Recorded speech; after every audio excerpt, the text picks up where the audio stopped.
नमस्कार बंधुगण बंधु माने आपण मान समस्त को आज ज्योतिष कार्यक्रम को स्वागत। आज ज्योतिष कार्यक्रमटी तुला राशि व्यक्ति विशेष मानक पई बहुत गुरुत्वपूर्ण अटे, बहुत ही खास अटे। कारण 15 मई 2025 को आपण राशि रे एक महासंजोग हेबा पई जाउअछि। एही गोटिए दिन रे बृहस्पति चलन एवं सूर्यंकर चलन हेबाकू जाउअछि। तो यार केउं भली प्रभाव आपणक राशि उपरे पड़िबाकू जाउअछि एवं 15 मई ठारू आपणक जीवन रे केउं सब महापरिवर्तन मान हेबाकू जाउअछि से विषय रे आज ए वीडियो रे आमे माने विस्तार भाव रे आलोचना करिबा।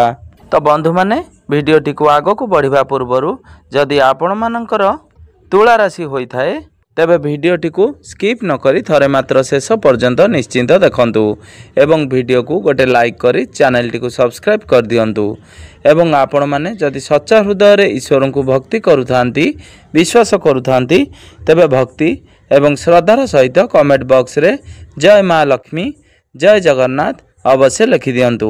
तेबे बंधु माने आसंतु आरंभ करिबा आज रही कार्यक्रम को जहाँकि जन्म राशि एवं चंद्र राशि उपरे संपूर्ण आधारित अटे। तेबे बंधु माने देवता मनंकर गुरु देवगुरु बृहस्पति 15 मई को निजर राशि परिवर्तन करने जाउछंती। वृष राशि रु बाहरी मिथुन राशि को प्रवेश करने जाउछंती। तेबे 15 मई 2025 को गुरु निजर महापरिवर्तन करने जाउछंती। आज ए वीडियो रे आमे माने जानिबा तुला राशि रे केउं भाव रे गुरु गोचर करिवे एवं केउं सब भाव उपर को गुरुंकर दृष्टि रहिबो एवं आपणकर जीवन रे केउं सब परिवर्तन हबो से विषय रे आज ए वीडियो रे आमे माने जानिबा। तो बंधु माने राशि चक्र रो 12 गोटी राशि मध्यरु सप्तम राशि हेउची तुला राशि। तो बंधु माने पूर्वरु गुरु आपणक कुंडली रो अष्टम भाव रे विराजमान थिले। 15 मई 2025 को गुरु आपणकर नवम भाव अर्थात भाग्य भाव रे चलन करिवे। तेबे दीर्घ 12 वर्ष पर गुरु आपणकर नवम भाव को चलन करने को जाउछंती। कारण गुरु आ गोटिए राशि रे संपूर्ण 1 वर्ष भाव रे विराजमान रुहंती। तो बंधु माने गुरु आपणकर अष्टम भाव रे तथा शत्रु भाव रे विराजमान थिले। तो सेतेबेले आपणकर अधिकांश समय पेट जनित समस्या देखा देउथिबो। इंडाइजेशन लिवर गैस्ट्रिक ए सब समस्या मान देखा देउथिबो किंबा आपणकर मोटापण बढ़िबा भली समस्या देखा देउथिबो। आपण खाद्य पेय रे कंट्रोल करि पारु नथिबे किंबा एही समय मध्य रे आपण अधिकांश समय बाहर खाद्य खाउथिबे किंबा जदि आपण कोनोसी कंपटीशन ने पार्टिसिपेट करूथुले तो सेथिरे आपण को सफलता पाई पारु नथिले एवं प्रेजेंटेशन भल भाव रे देई पारु नथिले। आपण केउठारे ना केउठारे केउ कथा कहिबा कथा से विषय रे ध्यान देई पारु नथिले। अर्थात जेउ जगह रे जेउ कथा कहिबा कथा आपण ताहा ठीक करि पारु नथिले। तेबे 15 मई को गुरु आपणकर अष्टम भाव रु बाहरी नवम भाव को चलन करिवे। तेबे नवम भावटी होइथाय भाग्यर भाव धर्मर भाव एवं पितांकर भाव। तो जेतेबेले गुरु आपणकर नवम भाव को चली आसिबे तो सेतेबेले तुला राशि व्यक्ति विशेष मानकर निज पितांक सहित जो मतभेद चलीथिला किंबा आपणकर संपर्क रे कोनोसी प्रकार मतभेद थिला तो सेथिरे आपण सुधार देखिबा पई पाइबे। यह व्यतीत जदि आपणकर पितांकर कोनोसी स्वास्थ्य जनित समस्या लागि रहितिला तो सेथिरे मध्य सुधार देखिबाकू पाइबे। तो गुरु जेतेबेले आपणकर नवम भाव रे गोचर करिवे तो आपणक मध्य रे धार्मिक मनोभाव वृद्धि पाइब। आपण धार्मिक कार्यकलाप रे अधिक समय अतिबाहित करिवे। आपणक मध्य रे आध्यात्मिकता बढ़िब। आपण अधिकांश समय कोनोसी ना कोनोसी मंदिर को जाई पारंती। आपण मंदिर गुड़िक रे अधिक समय बिताई पारंती। यह सहित आपण अधिक धार्मिक यात्रा करिवे। गुरु जेतेबेले नवम भाव रे गोचर करिवे तो तुला राशि जो माने विद्यार्थी अटंती एवं आपण जदि हायर एजुकेशन करबा पई चाहुतिले तो सेथि पई समय आपणक पई बहुत भल रहिबो। ए सबुरे आपणकु गुरुंकर सपोर्ट प्राप्ति हेबो। तो गुरु हेउचंती भाग्यर कारक ग्रह। तो बंधु माने गुरु आपणकर भाग्यर कारक ग्रह होई आपणकर भाग्य भाव रे विराजमान अछंती जहा फल रे आपणकर भाग्य रे वृद्धि घटिबो।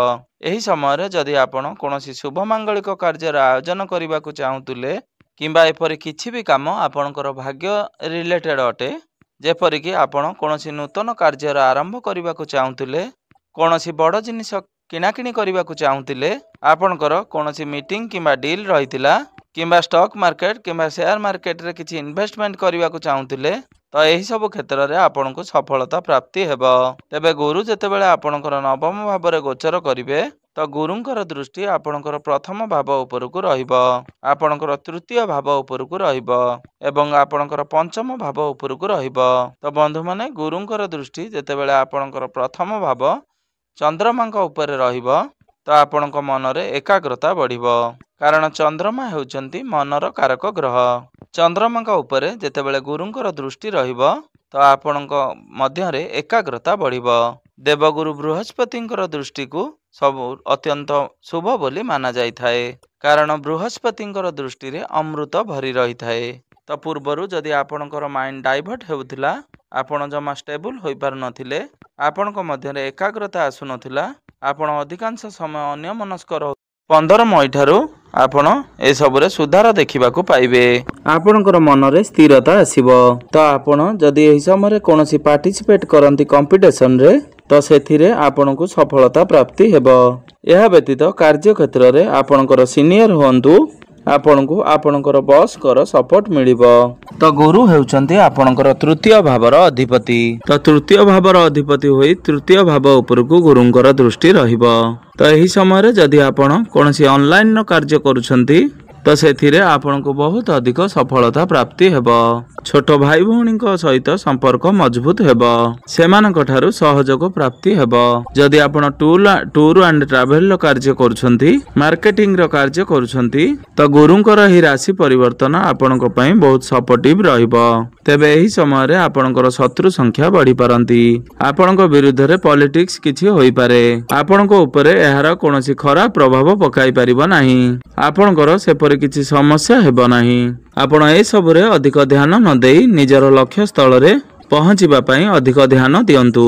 ଏହି ସମୟରେ ଆପଣ ଅଧିକ ଛୋଟ ଛୋଟ ଭ୍ରମଣ କରିପାରନ୍ତି। ଯଦି ଆପଣ ଟ୍ରାଭେଲିଂର କାର୍ଯ୍ୟ କରୁଛନ୍ତି, ଟ୍ରାନ୍ସପୋର୍ଟିଂର କାର୍ଯ୍ୟ କରୁଛନ୍ତି, ମ୍ୟାନେଜମେଣ୍ଟର କାମ କରୁଛନ୍ତି, ଅନଲାଇନର କାର୍ଯ୍ୟ କରୁଛନ୍ତି, କିମ୍ବା କମ୍ୟୁନିକେସନ ରିଲେଟେଡ କୌଣସି ବି କାର୍ଯ୍ୟ କରୁଛନ୍ତି, ଡକୁମେଣ୍ଟେସନ ସହିତ ରିଲେଟେଡ କୌଣସି କାର୍ଯ୍ୟ କରୁଛନ୍ତି, ତ ଏସବୁରେ ନିଶ୍ଚିନ୍ତ ଭାବରେ ଗ୍ରୋଥ ହେବ। ତ ବନ୍ଧୁମାନେ, ସବୁଠାରୁ ବଡ଼ କଥା ହେଉଛି ଆପଣଙ୍କ ରାଶିରେ କୌଣସି ପ୍ରକାର ଶନି ଦଶା ନାହିଁ, ଶନି 7.5 ନାହିଁ କିମ୍ବା ଶନି 2.5 ନାହିଁ। ତ ଗୁରୁଙ୍କର ଦୃଷ୍ଟି ଆପଣଙ୍କର ପଞ୍ଚମ ଭାବ ଉପରକୁ ରହୁଛି। ତେବେ ବନ୍ଧୁମାନେ, ପଞ୍ଚମ ଭାବଟି ହୋଇଥାଏ କୁଣ୍ଡଳୀର ସନ୍ତାନର ଭାବ, ଶିକ୍ଷାର ଭାବ ଏବଂ ଆପଣଙ୍କର ପ୍ରେମ ଜୀବନର ଭାବ। ତ ଗୁରୁଙ୍କର ଦୃଷ୍ଟି ପଞ୍ଚମ ଭାବରେ ପଡୁଥିବା ହେତୁ, ତ ଯେଉଁମାନେ ବିଦ୍ୟାର୍ଥୀ ଅଟନ୍ତି ସେମାନଙ୍କ ପାଇଁ ଉଚ୍ଚ ଶିକ୍ଷା ବହୁତ ଭଲ ରହିବ। ତ ଏହି ସମୟରେ ଆପଣ ଯଦି ହାୟର ଏଜୁକେସନ ପାଇଁ ପ୍ଲାନିଂ କରୁଛନ୍ତି, ତ ସେଥିରେ ଆପଣଙ୍କୁ ସଫଳତା ନିଶ୍ଚୟ ପ୍ରାପ୍ତି ହେବ। ବିଦ୍ୟାର୍ଥୀମାନଙ୍କ ପାଇଁ ସମ୍ପୂର୍ଣ୍ଣ 1 ବର୍ଷ ବହୁତ ଭଲ ରହିବ। ଶିକ୍ଷା କ୍ଷେତ୍ରରେ ଆପଣଙ୍କୁ ବହୁତ ଅଧିକ ସଫଳତା ପ୍ରାପ୍ତି ହେବ। ଯଦି ଆପଣ ଆପଣଙ୍କର ପାଠପଢ଼ାରେ କୌଣସି ପ୍ରକାର ପରିବର୍ତ୍ତନ କରିବାକୁ ଚାହୁଁଥିଲେ, ତ ଆପଣ ବର୍ତ୍ତମାନ ତାହା କରିପାରିବେ। ଏବଂ ତୁଳା ରାଶିର ବ୍ୟକ୍ତିମାନେ ଯେଉଁମାନେ ସନ୍ତାନ ପ୍ରାପ୍ତି ପାଇଁ କାମନାରେ ରହିଥିଲେ, ତ ଏହି ସମୟରେ ଆପଣଙ୍କୁ ଫ୍ୟାମିଲି ପ୍ଲାନିଂ କରିବାକୁ ବହୁତ ସମୟ ବହୁତ ଭଲ ରହିବ। କାରଣ ଗୁରୁ ହେଉଛନ୍ତି ସନ୍ତାନର କାରକ ଗ୍ରହ, ଭାଗ୍ୟର କାରକ ଗ୍ରହ, ଧନର କାରକ ଗ୍ରହ, ସ୍ୱାମୀଙ୍କର କାରକ ଗ୍ରହ, ବଡ଼ ଭାଇ ଭଉଣୀ ମାନଙ୍କର କାରକ ଗ୍ରହ ଏବଂ ଜ୍ଞାନର କାରକ ଗ୍ରହ। ତେବେ ସନ୍ତାନର କାରକ ଗ୍ରହ ହୋଇ ଯେତେବେଳେ ସନ୍ତାନର ଗୃହକୁ ଦେଖୁଛନ୍ତି, ତ ଏହା ସନ୍ତାନ ପକ୍ଷକୁ ନେଇ ବହୁତ ଭଲ ରହିବ। ଆପଣଙ୍କର ସନ୍ତାନ ମାନଙ୍କ ଠାରୁ ଆପଣଙ୍କୁ ଖୁସି ଖବର ପ୍ରାପ୍ତି ହୋଇପାରେ। ଆପଣ ସନ୍ତାନ ସନ୍ତତିକୁ ନେଇ ଖୁସିରେ ରହିବେ। ଏବଂ ପ୍ରେମ ଜୀବନ କଥା ହେବା, ଯଦି ଆପଣଙ୍କର ପ୍ରେମ ଜୀବନରେ କୌଣସି ପ୍ରକାର ସମସ୍ୟା ଚାଲୁଥିଲା ପୂର୍ବରୁ, ଆପଣଙ୍କ ମଧ୍ୟରେ ଯଦି କଥାବାର୍ତ୍ତା ବନ୍ଦ ହୋଇଯାଇଥିଲା, ବ୍ରେକଅପ୍ ଆଦି ହୋଇଯାଇଥିଲା, ତ 15 ମଇ ପରେ ଏସବୁରେ ସୁଧାର ଦେଖିବାକୁ ପାଇବେ। ପୁନର୍ବାର ଆପଣଙ୍କ ମଧ୍ୟରେ କଥାବାର୍ତ୍ତା ଠିକ୍ ଠାକ୍ ହୋଇଯିବ, ପ୍ୟାଚଅପ୍ ହେବାର ସମ୍ଭାବନା ବନୁଅଛି। ଆପଣଙ୍କର ପ୍ରେମ ଜୀବନରେ ମଧୁରତା ଆସିବ। ଆପଣଙ୍କ ମଧ୍ୟରେ ପୂର୍ବରୁ ଯାହା ବି କିଛି ଭୁଲ ବୁଝାମଣା ରହିଥିଲା, ସେ ସବୁ ଦୂର ହୋଇଯିବ। ଆପଣଙ୍କ ମଧ୍ୟରେ ବୁଝାମଣା ଠିକ୍ ଠାକ୍ ହୋଇଯିବ, ଫିଲିଂସ୍ ଭଲ ରହିବ। ତ ବନ୍ଧୁମାନେ, ଏହା ଥିଲା ଗୁରୁଙ୍କର ରାଶି ପରିବର୍ତ୍ତନ ହେବା ପରେ ଆପଣଙ୍କ ମଧ୍ୟରେ କେଉଁ ସବୁ ବଡ଼ ପରିବର୍ତ୍ତନ ହେବ। ତ ଗୁରୁଙ୍କର ରାଶି ପରିବର୍ତ୍ତନ ଆପଣଙ୍କ ପାଇଁ କିପରି ରହିବ, तेबे मोटामोटी भाव में देखा गले गुरुंकर राशि परिवर्तन आपनको प्रत्येकटी क्षेत्र में सफलता प्राप्ति हेबो। अर्थात गुरुंकर ही राशि परिवर्तन आपणक पई शुभ रहिबो। तो बंधु माने एबे आसंतु जानि नेबा किछि उपाय विषय जे उपाय गुड़िक करने द्वारा आपणकर जो अशुभत्व गुड़िक रोचे से गुड़िक खंडन होई आपनको शुभ फल प्राप्ति हेबो एवं आपणकर भाग्य रे उन्नति हेबो। तो जेहेतु आपणकर तुला राशि अटे एवं आपणकर राशिर राशियाधिपति शुक्र अटंती तेणु प्रत्येक दिन आपण शुक्रंकर बीज मंत्र जप 108 थर अवश्य करंतु। यह व्यतीत प्रत्येक दिन हनुमान चालीसार पाठ अवश्य करंतु एवं प्रत्येक दिन उदित सूर्य को तंबा पात्र रे जलार्घ्य अर्पण करंतु एवं प्रत्येक दिन आपण गायत्री मंत्र 108 थर जप करंतु। आपण को निश्चिंत भाव में अधिक मात्रा रे शुभ फल प्राप्ति हेबो। तो बंधु माने आपणकर जीवन मंगलमय हेउ एहा ही ईश्वर निकट में मोर एतिकी।